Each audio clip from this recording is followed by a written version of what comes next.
a los que están tristes en esta Navidad. Abra su Biblia, por favor, en Mateo 1, del 18 al 23, y vamos a ver cómo comenzó la primera Navidad.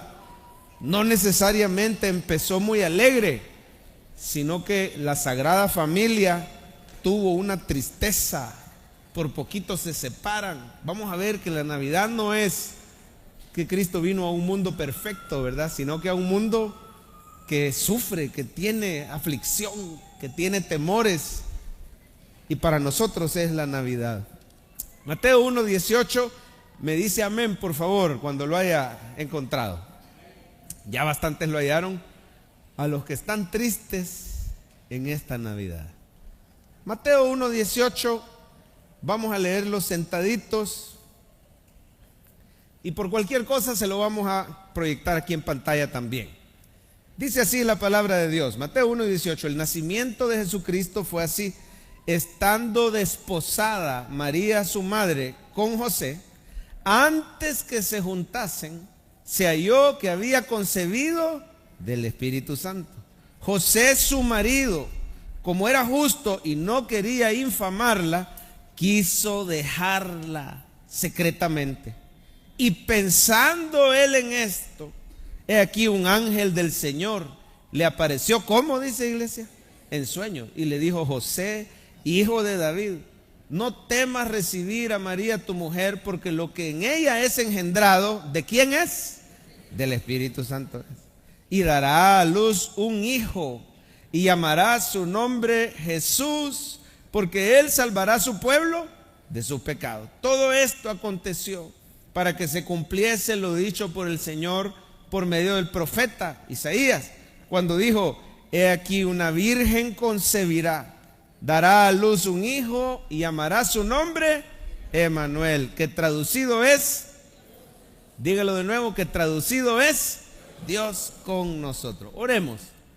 Bendito Dios, Padre Celestial, no es casualidad que cada persona que ha venido esté hoy aquí. Tú planeaste este día donde íbamos a estar celebrando que tú viniste a este mundo que tanto te necesita, este mundo donde hay muchas veces muchas razones para estar triste, preocupado.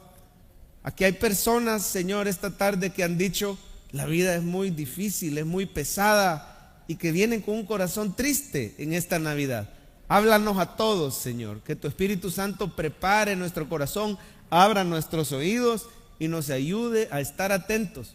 Gracias por ese inmenso acto de amor, que siendo el Rey de los cielos, el Dios del universo, te humillaste, Señor. No te aferraste a tu posición, sino viniste como un bebé pequeño de brazos para poderte hacer como uno de nosotros y poder salvarnos a todos nosotros. Gracias, Señor, por el pesebre, pero gracias también por la cruz del Calvario. Creemos que resucitaste y hoy escuchas esta oración. Háblanos y haz milagros en nuestra vida. Si alguno está necesitando un milagro de cualquier índole, sea financiero, sea de salud o familiar, te pedimos que lo hagas mientras oímos la prédica con fe. En el nombre de Jesús. Y la iglesia dice amén. Hermanos, llegó la Navidad. ¿Qué siente usted cuando oye esas palabras? Ya llegó la Navidad 2025. Muchas personas dicen que rápido se fue el año. ¿Cuántos dicen amén? Se fue rapidísimo, no, hombre, si acaba de ser la Navidad 2024 y no hemos parado de comer todo el año, ¿verdad? Desde la Navidad del 2024 y ya estamos otra vez, no, hombre, qué rápido. Otras personas cuando oyen eso dicen: híjole, ya se me fue la juventud. No vaya a decir amén, pero qué rápido. ¿Cuántas Navidades tiene usted en su haber? Yo, por la gracia de Dios, tengo 45 Navidades. Ya vamos llegando a la mitad, ¿verdad? Al medio paquete. Pero mire, algunos dicen: híjole, otra Navidad, qué rápido va el tiempo, ya se me fue la juventud. Pero en general, la Navidad, hermano, para muchos es sinónimo de alegría, de celebración, de festejo, de reunión, porque se acuerdan, quizás muchas personas nos acordamos de cosas buenas en nuestra vida que pasaban en Navidad. Por ejemplo, muchos Aquí hace años, ¿verdad?, que no era tan restringido, muchos reventaban cohetes en Navidad. Se reunían con su familia, es día de regalos, muchos se acuerdan de las vacaciones, de las luces, de los arbolitos, de las reuniones. Por supuesto, lo principal, nuestro Señor Jesús. Para muchos la Navidad es motivo de alegría, festejo y celebración, pero no para todos. Hay muchas personas que cuando llega la Navidad se ponen especialmente tristes y sensibles en su corazón. Hay instituciones de salud mental que cuidan la salud mental o emocional en Estados Unidos que han determinado que hasta un 38% más de personas se deprimen en estas fiestas, en estas fechas, ¿verdad? Ellos le llaman holiday blues o depresión navideña y dicen, bueno, lo que pasa es que las personas, muchos, por ejemplo, han perdido un ser querido y cuando llegan a la celebración sienten que la cena no está completa sin ese ser querido, sienten que le falta una parte de su corazón y es difícil, es comprensible. Muchas personas quizás tienen seres queridos viviendo en otros países, hijos viviendo lejos y se sienten solos o se sienten tristes cuando llega la celebración navideña. Una videollamada no es lo mismo nunca que tener enfrente a tu ser querido, poderle abrazar. Otras personas están pasando situaciones difíciles. Supe que parece que hubo muchos despidos en algunas empresas u organizaciones, incluso autónomas, hace poco, recientemente, en vísperas de Navidad. Hay gente que está llegando a la Navidad desempleado, quizás estás llegando a este fin de año y Dios todavía no te ha respondido alguna petición que tú le estabas haciendo, quizás en cuanto a tu salud, en cuanto a las finanzas, situaciones difíciles, pero sea lo que sea, hay personas que no la pasan tan bien en esta Navidad. Por eso has venido al lugar correcto, porque el mensaje de hoy es diferente, hermano. Nos va a dar bendición a los que la pasan bien, pero también a los que la pasan, sinceramente, un poco tristes en Navidad. Y si usted la pasa triste, quédese hasta el final de este mensaje, porque Dios nos va a dar una clave para que nunca más usted vuelva a tener una Navidad triste. Vamos a ver la frase del día en esta tarde. Dígala conmigo, por favor. En tristezas o alegrías, Emmanuel es tu dulce compañía. ¿Cree que lo decimos juntos? 1, 2, 3. En tristezas o alegría, Emmanuel. ¿Me puede hacer un favor? Puede decírselo de memoria a la persona que tiene a la par. Dele un codazo suavecito, ¿verdad? Y dígale, en tristezas o alegrías, Emmanuel. ¿Y quién es Emmanuel?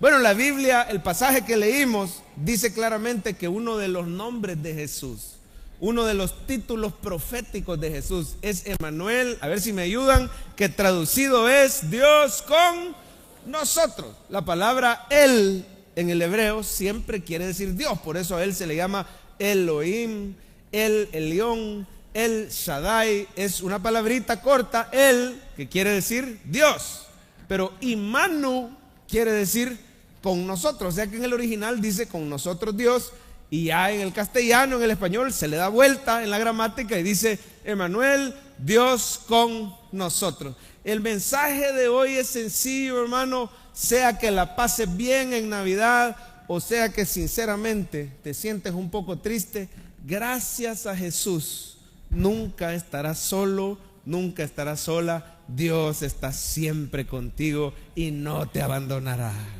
Dice la palabra de Dios, no te desampararé ni te dejaré. Emmanuel no quiere decir a veces voy a estar contigo, es una presencia constante. Emmanuel no quiere decir voy a estar contigo si te portas bien, es una presencia incondicional. Cuando Jesús iba a nacer hubo ángeles que anunciaron y dijeron gloria a Dios en las alturas, en la tierra paz. Y dice buena voluntad para con los hombres. Hay gente que le da vuelta a esa frase y se traduce mal y dice en la tierra paz para los hombres de buena voluntad. Pero si fuera así, esas no fueran buenas noticias, hermano, porque la presencia de Emmanuel solo fuera con los hombres que se portan bien. Pero no, dice gloria a Dios en las alturas, en la tierra paz, buena voluntad de Dios para con los hombres. para el que falla, para el que se deprime, para la que se enoja. ¿Cuántos dicen amén? Hay esposos que dijeron amén. Para los que cometen errores, para los que no se congregan todo el año, o de repente hay domingos que no logran venir. Pero quiero decirle hoy, de manera incondicional, Dios te ama, está contigo y jamás te dejará. Mire la frase que está en pantalla: en tristeza o alegría, en las buenas y en las malas. Es como el matrimonio, el amor de Dios es como un matrimonio fiel que dice: en salud o enfermedad, en riqueza o en pobreza, en todo lo que la vida da o todo lo que la vida quita, el Señor es fiel y jamás te dejará. Los que a veces, gloria a Dios, déselo a Él, los que a veces nos alejamos somos nosotros. Pero quiero decirle que ni aun cuando te has alejado, te ha dejado Dios. ¿Por qué crees, hermano, que aún estando, digamos, lejos de Dios o no en su perfecta voluntad, sino que nosotros no le salimos del camino al Señor? Pero ¿por qué cree usted que usted ha sido protegido, guardado, y hoy está aquí, diciembre de 2025, alabando al Señor? Porque su diestra nos ha sostenido. Dios te ama y jamás te dejará. Yo quiero que vayamos a algunos detallitos del pasaje que nos van a recordar dos verdades muy breves. El mensaje de hoy es corto porque lo quiero soltar temprano para que vaya a terminar el pavo. Amén. Así que dos verdades cortitas. La primera, hermano, y tenga su Biblia abierta, por favor. Si no, pues aquí vamos a verlo en pantalla, pero lo ideal es que usted lo vea en su propia Biblia. Hermano, la primera verdad: así como estás hoy, en medio de tu situación particular, aún con tus pruebas, aún con tus imperfecciones, el Señor no te ha dejado solo ni jamás lo hará. Quiero que veamos en el pasaje, hermano, que Jesús no vino a un mundo perfecto. La Sagrada Familia no era una familia perfecta, era una familia que por poco se divorciaban.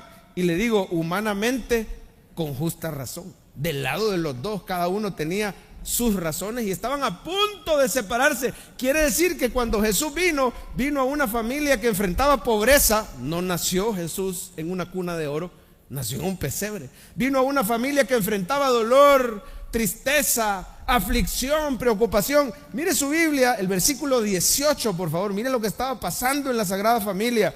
Dice el 18: estando desposada María, su madre, con José. ¿Qué es desposada? Es un compromiso matrimonial. Es decir, es más que novios, pero un poquito menos que esposos. ¿Qué es lo único que les faltaba para ser esposos? Consumar, porque hay niños, hoy no se fueron los jóvenes, aunque estos bichos saben más que nosotros, ¿verdad? Pero por los niños no se había llegado a consumar el matrimonio. No podía haber un embarazo porque no habían convivido juntos en un lecho. Es lo único que le faltaba. Es decir, pero era más que solo novios. No solo andaban dating, no solo andaban saliendo. Ya va a ver usted por qué. Dice que estaba comprometida María, su madre, con José. Antes que se juntasen, se halló que había concebido del Espíritu Santo. Claro, José no sabía que era del Espíritu Santo. Él solo dijo: hey, ¿aquí qué pasó? Me salió embarazada María, la Virgen María. Es decir, siendo virgen, ¿cómo es posible que me salió embarazada? Mira el 19. José, ¿su qué le llama la Biblia? Ahí está, no solo era novio, no solo era pretendiente, era su marido y había un compromiso matrimonial. José, su marido, como era justo y no quería infamarla, quiso dejarla. A ese tipo de situación vino el Señor Jesús, a un hogar en crisis, a un hogar con necesidades económicas y con problemas maritales. Estaban a punto. Póngase un ratito en los zapatos de María. ¿Cómo se ha de haber sentido la Virgen María después que ella había sido fiel, había sido correcta? Un verdadero ejemplo de mujer para todas las mujeres. Es bendita, es bienaventurada. Dice que todas las generaciones le dirán bienaventurada. Un ejemplo de mujer. Pero ahora veía a José todo enojado, todo distante, todo frío, porque estaba con sospechas. Y humanamente era imposible explicarle a su esposo: mira, estoy embarazada, pero te prometo que yo no te he fallado. Esto es del Espíritu Santo. Nunca antes se había dado. y nunca después se volvió a dar. Fue un milagro. El nacimiento de tu Salvador fue un milagro de amor. Pero ¿cómo le explicas eso a la mente humana de José? María se debe haber sentido triste, resentida quizás, porque José daba muestras, yo me imagino, no lo dice la Biblia, pero estaba pensando en esto y la quería dejar secretamente. Es decir, que había en ella una tristeza por la desconfianza de su esposo. No solo eso, ha de haber habido aflicción. Más adelante en los evangelios vemos que aquella mujer sorprendida en acto del adulterio, ¿qué le querían hacer los sacerdotes y los fariseos? La querían apedrear, corría peligro su vida. Por eso él, mire, calladito se quería ir, porque no quería dañarla, pero no se quería quedar ahí. Ahora póngase en los zapatos de José. Imagínese a usted como varón, su esposa le dice: fíjate que estoy embarazada, no es tuyo, es del Espíritu Santo. ¿Qué diría usted? Y humanamente, si Dios no intervenía mandando ese ángel en ese sueño, en esa visión, era imposible. José se ha de haber sentido traicionado, celoso, triste, decepcionado. ¿Cómo ha de haber estado esa pareja, hermano? Solo porque era un hombre justo. Ahí lo dice el 19. Como era justo, no la quiso dañar, pero la quería dejar. Lo menos que iba a ocurrir ahí era un divorcio. Yo no sé si en esta Navidad hay personas que han atravesado divorcios, tristeza, decepción. No sé qué situación habrás pasado, pero la primera Navidad no comenzó en un palacio feliz con una familia perfecta. No, la primera Navidad comenzó, hermano, en un hogar con gran necesidad, con situaciones duras, difíciles, con sufrimiento, dolor, incertidumbre. Es que mire, lo precioso de la Navidad, hermano, es que en ese hogar necesitado, ahí llegó Jesús. Y cuando Jesús llega, Él hace nuevas todas las cosas. Dios no esperó a que el mundo fuera perfecto. Gloria a Dios.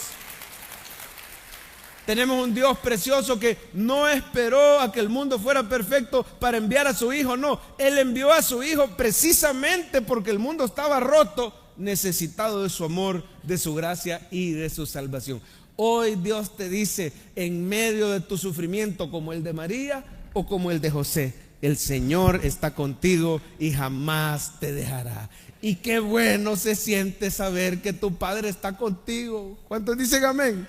¿Qué siente usted cuando recuerda: yo estoy contigo, jamás te dejaré por nada del mundo? Quiere decir que lo que has estado viviendo no lo has vivido solo, el Señor te ha llevado en sus brazos. Hace mucho tiempo, Jorgito, mi hijo menor, hoy tiene casi 16 años, bien grande, pero en ese tiempo tenía él 8 añitos, estaba así chiquito.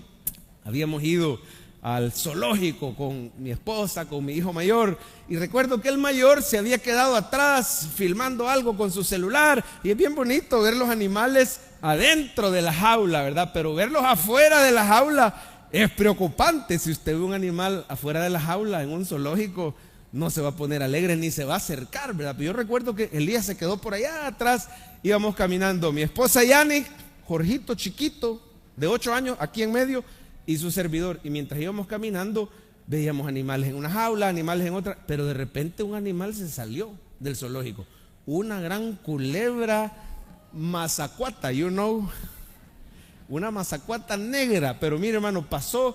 Fue tan rápido que con la esquina del ojo solo logramos ver que algo iba culebreando. Así, yo creo que ya les he contado esta historia, pero se la voy a recordar porque veo que hay personas que nos visitan por primera vez. Y va pasando la culebra así enfrente, se nos quedó viendo, nos saludó y siguió su camino, ¿verdad? Ahora, cuando nosotros vemos la culebra aquí enfrente, ¿quién de los tres cree usted que fue el primero o la primera en salir corriendo? ¿Habrá sido Jorgito? ¿Habrá sido este servidor? No. Fue la hermana Yani. Pero mire, pegó guinda la primera que salió corriendo. Cuando después le dijimos: hey, ¿qué pasó? ¿Nos dejaste tirados? No, es que iba a traer un palo, me dijo la hermana. Y en la casa le dan miedo las cucas, los ratones, pero iba a traer un palo, ¿verdad?, para darle a la culebra. Lo que me sorprendió, hermano, sinceramente, yo también hubiera corrido, porque es el primer impulso que uno tiene, ¿verdad? Pero me sorprendió que Jorgito no corrió. Jorgito, de 8 años, se quedó viendo a la culebra, se me quedó viendo a mí, se le quedó viendo a la mamá y vio que la culebra se fue, se metió en los matorrales. Después nos dimos cuenta que ya era conocida, la culebra se llamaba Priscila, hasta nombre le habían puesto. Disculpen las Priscilas presentes, ¿verdad? Así le habían puesto porque fuimos corriendo donde los empleados del zoológico a decirle, mire una culebra, sí, era negra, sí, tenía puntitos, no sé cómo así, es la Priscila, no hace nada, no se preocupe. Ya la conocían a la bendita culebra, pero le dije, Jorgito, ¿te asustaste cuando viste a la culebra? Un poquito, me dijo. ¿Y por qué no saliste corriendo? Yo esperaba cualquier respuesta menos esta que me dio Jorgito. Me dijo, ¿y para qué iba a salir corriendo si ahí estaba vos? No sé qué quiso decir eso, ¿verdad? Se va a entretener la culebra comiéndose a ¿verdad? Pero me dijo, si ahí estabas vos, yo sabía que si la culebra se nos acercaba, vos le ibas a patear la cabeza. No estés tan seguro, Jorgito, ¿verdad? Pero mire, me encantó cómo un hijo se siente confiado porque su papá está a la par. Quiero decirte que hay uno que le aplastó la culebra al diablo, que venció a Satanás en la cruz del Calvario. Tu Padre Celestial siempre está contigo, jamás te dejará. No sé lo que estás pasando hoy, ni sé lo que estás viviendo, pero el Señor te manda a decir, yo estoy contigo, jamás te dejaré, jamás te abandonaré. Lo segundo que llama la atención en este pasaje es que está contigo para salvarte, no para juzgarte. Algunas personas se sienten culpables por malas decisiones que hayan tomado y cuando le dicen Dios está contigo, dicen, híjole, me va a juzgar o me va a castigar. Muchas personas creen en un Dios así, no han conocido el Dios del Evangelio, el Dios de toda gracia, el Dios de la Biblia, sino que ven a Dios por cualquier motivo. Quizás el tipo de padre que tuvieron o el tipo de educación nos lleva a eso, a creer que Dios está arriba con un garrote esperando darnos con el mazo, y cuando vienes a la iglesia hay gente que dice, no, es que si yo llego ahí va a agarrar fuego eso, ¿verdad? Me va a caer un rayo. Dios no es así, hermano. El Señor se alegra mucho de verte en esta tarde. El Señor está contigo para salvarte.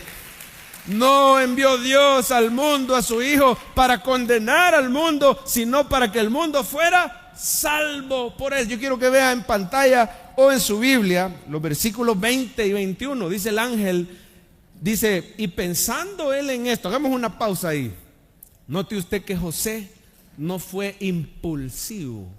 A ver, digan impulsivo. Él quería dejar a María, pero gracias a Dios que lo pensó bien. Mire, este no es el tema de hoy, pero por algo el Espíritu lo está poniendo. No seamos impulsivos para tomar decisiones en esta Navidad, sea decisión de negocio, sea porque tenés una situación en tu hogar, en tu trabajo, en tu matrimonio. Dice José, pensando él en esto, dele tiempo al Señor que lo dirija en su perfecta voluntad. Dice amén. Pero sigamos, pensando él en esto, en dejar a María, he aquí un ángel del Señor le apareció en sueños y le dijo, José, hijo de David, no temas recibir a María tu mujer, porque lo que en ella es engendrado del Espíritu Santo es. Eso calmó los temores, los celos de José. Le hizo ver que era un milagro. Y pongamos el 21, Coqui, por favor. Y dará a luz un hijo y llamará su nombre, ¿cómo, iglesia?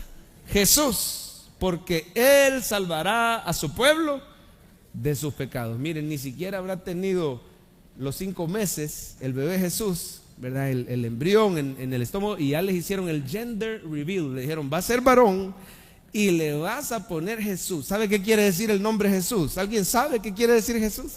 La traducción más sencilla es Salvador. Así que se llama Emmanuel, Dios con nosotros, pero su nombre propio, su nombre humano en esta tierra es Jesús, porque Él es especialista en salvarte. Jesús quiere decir Salvador, y Él es nombre sobre todo nombre, y Él es conocido por salvar. Ahora, cuando decimos Jesús está contigo para salvarte, no quiere decir solo para perdonar tus pecados y salvarte del infierno. No, hermano, Jesús es salvación diaria de todas las situaciones que estás viviendo. Él es tu Salvador y te puede salvar de la depresión. Él te puede salvar de la escasez. Él te puede salvar de la adicción. Él puede salvar tu matrimonio. Él puede salvar tu hogar. Él te puede sanar. Y eso quiere decir que está contigo para salvarte. Por eso es conocido Jesús. Hay nombres que si yo solo se los digo, usted ya sabe de inmediato en qué es especialista esa persona. Por eso, por ejemplo, si yo le digo Michael Jordan, ¿En qué es especialista Michael Jordan? Fútbol, dice, no.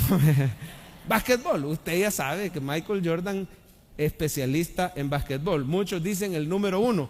Jorgito dice que es el número 2, que está mejor LeBron James. Dice, bueno, son cuestiones de generación.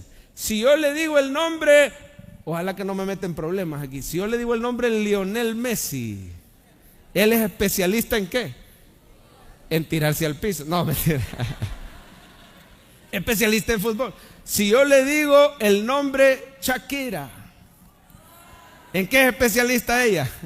En romper hogares. Dice, no, ya está viejita Shakira, ya no. Es especialista en facturar. Amén.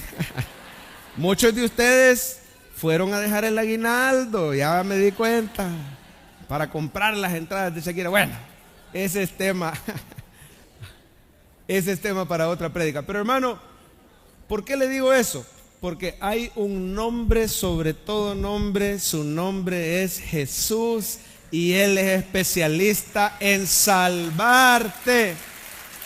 El problema es que algunos de nosotros nos sentimos culpables porque hemos tomado malas decisiones. No voy a decir que diga amén o que levante la mano, pero usted sabe que muchas situaciones que estamos pasando son por malas decisiones que nosotros mismos hemos tomado. Y decimos, si yo me acerco y pido ayuda a Jesús, Él no me va a querer ayudar. Pero hermano, quiero que se lleve bien este mensaje. Jesús no vino para condenarte por tus errores. Él vino para salvarte de todos tus pecados. Te puedes acercar confiadamente al trono de la gracia. Él es el Dios de toda gracia. Podés contar con Él porque Él siempre está contigo. Es Emmanuel. Y podés confiar en Él porque Él es tu Salvador. Él es Jesús. ¿Sabe qué es lo más lindo? Que Él es todopoderoso. Diga conmigo, todopoderoso. ¿Quién es este? Decían los discípulos, que aún el viento y el mar le obedecen. Se quedaban maravillados que hasta los demonios se le sometían y salían huyendo. Caminaba sobre el mar, hizo tantos milagros, sanó a los enfermos, echó fuera a los demonios. Bueno, el Señor Jesús, mire, la ciencia dice que no puede haber un embarazo sin la participación de un hombre. Pero para Dios no hay nada imposible. El Señor dice que sí puede. Y mire, así tenía que ser.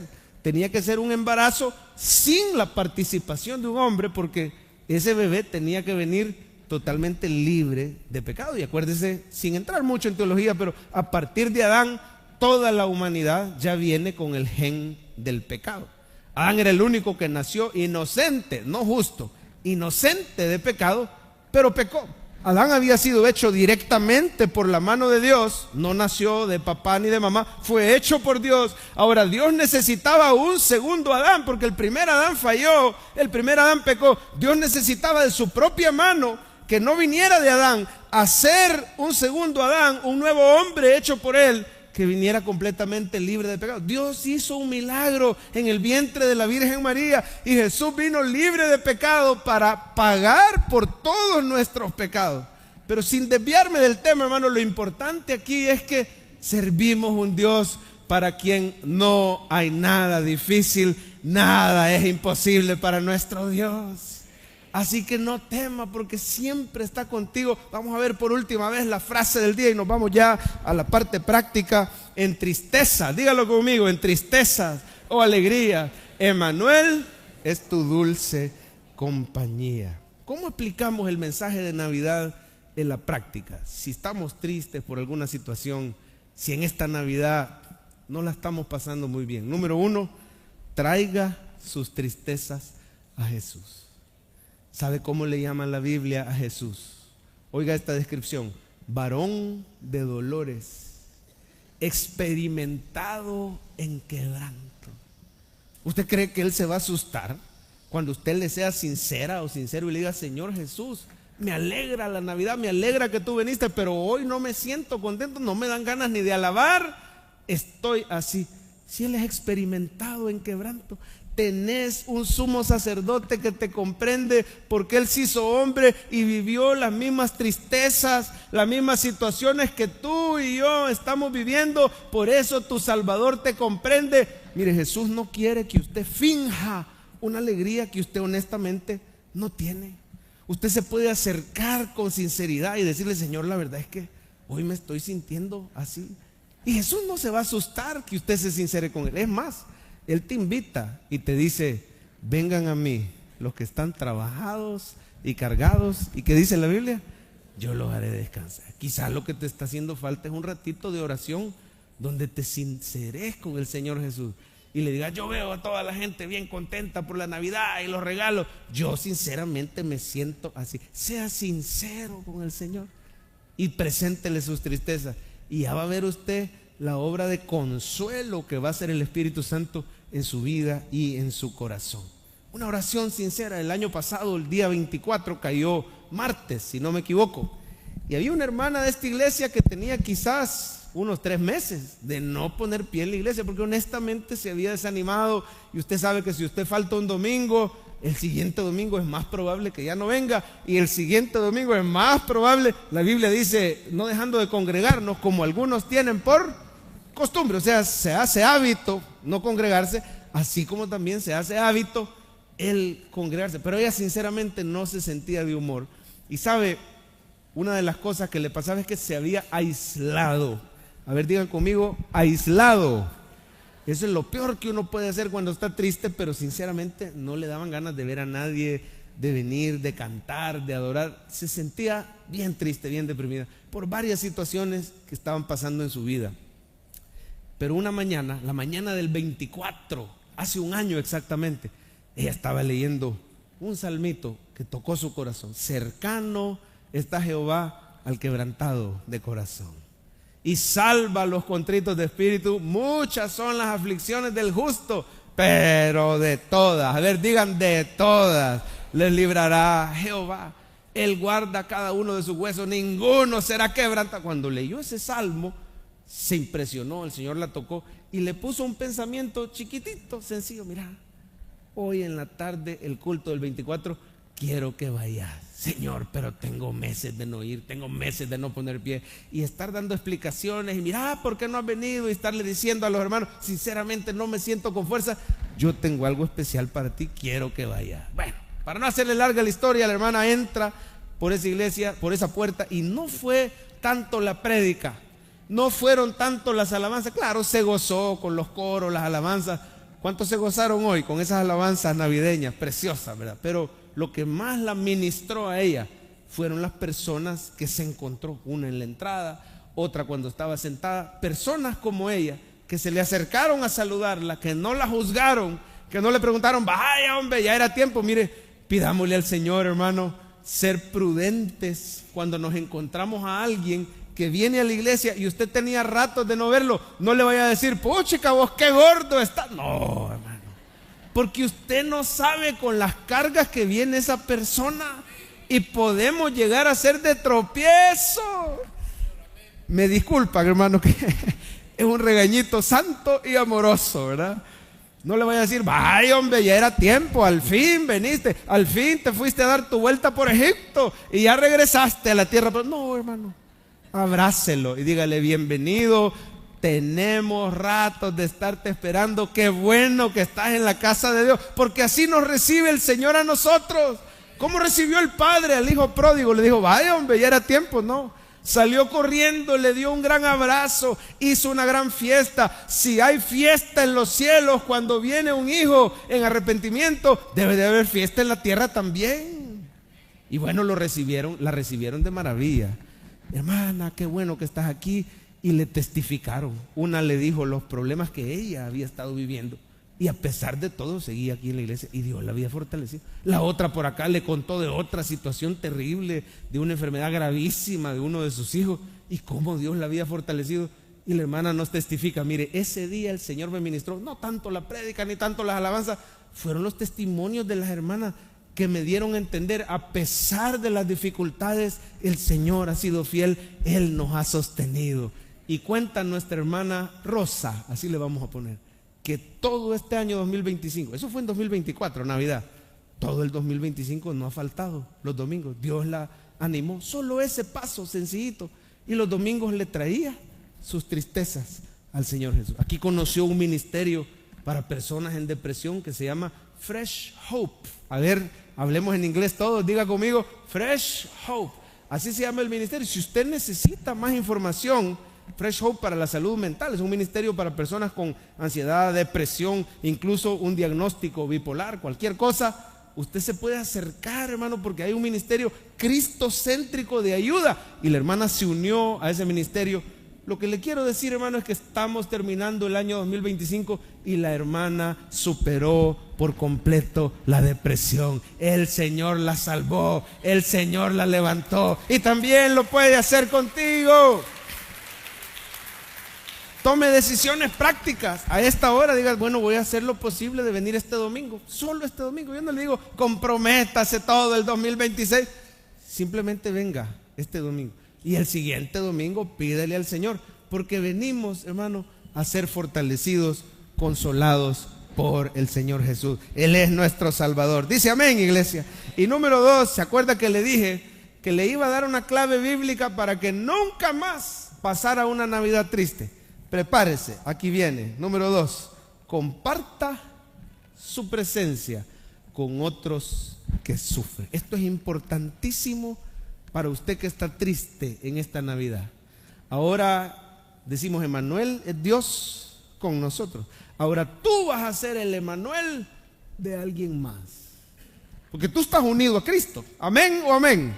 Si alguno está en Cristo, nueva criatura, y esa criatura espiritualmente, por el Espíritu Santo está unido. ¿Sabe qué tan unido está usted a Cristo? Él es la cabeza y usted es el cuerpo de Cristo. Él es el fundamento y usted es el edificio. Estamos unidos de manera inseparable. Es una unión vital que tú tienes con Cristo. Por eso cuando tú visitas a alguien y le llevas el amor de Cristo, Cristo está visitando a esa persona. Quiere que se le quite la depresión en Navidad. Piense en otro que está sufriendo y sea el amor de Cristo para esa persona. Ahorita que abrazaste a alguien, Jesús abrazó a esa persona y lo hizo a través de ti.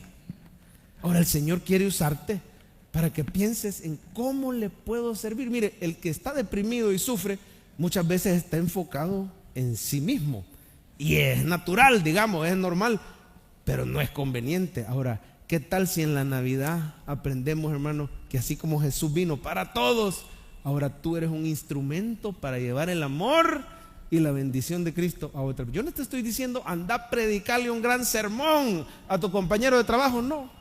Con solo que usted tome el teléfono y haga una llamada a alguien que usted sabe que quedó desempleado y le dé palabras de ánimo, ya usted está siendo instrumento del Señor. Yo le aseguro, le garantizo que su Navidad va a ser mejor, porque estás cumpliendo el propósito de la Navidad, que Dios vino y se hizo hombre para salvar a los hombres. Con solo que usted piense en alguien que quizás está con una necesidad económica, quizás está pasando pruebas, enfermedades, un divorcio, una conversación cortita, sencilla, donde usted escuche más de lo que habla. Le voy a dar una acción bien práctica, algo bien práctico. Si usted está cocinando para esta Navidad, haga un poquito más de comida, arme un plato, lo envuelve y lléveselo a un vecino que usted sabe que tiene necesidad o que está pasando alguna, o quizás ni sabemos qué está pasando, pero Dios nos pone a llevárselo y Dios va a usar su vida por algo que esa persona está pasando. Ir donde un vecino. Mañana llévele recalentado, amén. Invitar a alguien a su cena navideña, es decir, tomar una acción concreta donde ahora tú le mostres el amor de Cristo a otras personas que están necesitadas. Esta Navidad, con esto termino, esta Navidad yo recibí la canasta navideña más grande que jamás haya recibido. Solo guaro no tenía, todo lo demás que usted se imagine. ¿Sí? Mira, hablando de eso me preocupa porque ya he recibido canastas navideñas de hermanos que tienen guaro. Me preocupa, no sé si era indirecta o directa. Cara de bolo, no, pero honestamente le digo con respeto, esta no tenía alcohol, pero tenía todo lo demás que usted sinceramente me costaba cargar. Le pedí ayuda a mi hijo mayor, a Elías, porque no la podía cargar yo solo, no la podía bajar del vehículo. Se la calaron mis familiares. Por cierto, le doy gracias al Señor Y le doy gloria a Dios porque hoy están mis amados suegros con nosotros en este culto ahí a la parte de mi esposa. Don Walter y doña Alicia. Es un gusto tenerle con nosotros. Un aplauso, por favor, de cariño. ¿Verdad que yo siempre hablo bien de la suegra? Ayúdenme, ayúdenme. Los amamos, los bendecimos. Me dieron lo más valioso que yo tengo en la vida, mi amada esposa, y yo les devolví unos preciosos nietos. ¿Cuántos dicen amén? Démosle un aplauso al Señor. Hermano, de ninguna manera somos una familia perfecta. Igual a la Sagrada Familia, somos una familia con problemas, pero que hemos aprendido a descansar en la gracia y en la misericordia del Señor. Y esa bendición se manifestó. Una gran canasta, se la calaron vecinos, amigos, familiares. No había manera de acabarnos la canasta nosotros solos. Así que repartimos porque habían varias cosas de cada cosa. Y bueno, al final fue una gran bendición para mucha gente. Cuando yo veo la tarjeta de quién era de un hombre muy amado de esta iglesia que ya tiene sus años, más de 80. No estoy seguro de la cifra exacta, creo que 82, pero más de 80 años. Un hombre de edad que toda su vida ha servido al Señor, fundando otras iglesias, a veces con sus propios recursos. Más de 60 años de casado, y este año se muere su esposa. Y esta es su primera Navidad. Él está aquí y yo quiero darle un abrazo y espero podérselo dar, pero por respeto a su identidad no lo voy a mencionar. Solo le puedo decir que me dejó sin palabras pensar en su primera Navidad sin su amada, después de más de 60 años sirviendo juntos al Señor. Pero lejos de quedarse en su tristeza y en su dolor, andaba pensando cómo bendecir a otro. Iglesia linda, ahí está el secreto, ahí está la clave. Llévele el amor de Cristo a los demás que están sufriendo y Dios le va a sanar a usted de su tristeza, de su angustia y su depresión. Muchas son las aflicciones del justo, pero ¿qué dice? De todas le librará Jehová. Vamos a pedirle a los hermanos de alabanza que pasen en este momento y vamos a poner en pantalla el resumen del mensaje. Si quiere, tómele foto rapidito para que usted lo pueda repasar. Y voy a pedirle por favor que estemos de pie, iglesia. Vamos a estar de pie un momentito porque hay una alabanza preciosa que habla mucho del tema de la Navidad. Ahí está resumido todo lo que hemos hablado hoy, pero sobre todo yo le voy a pedir que a la hora de orar, mi querido Rafa, Dios te bendiga, papá. Hermana Delmi, Dios me la bendiga. Qué gusto saludarle. A la hora de orar, tome decisiones en la presencia de Dios. Señor, ayúdame a ser de bendición para hoy. Ayúdame a ser constante en la iglesia. Tome decisiones prácticas, puntuales, que tu vida sea transformada.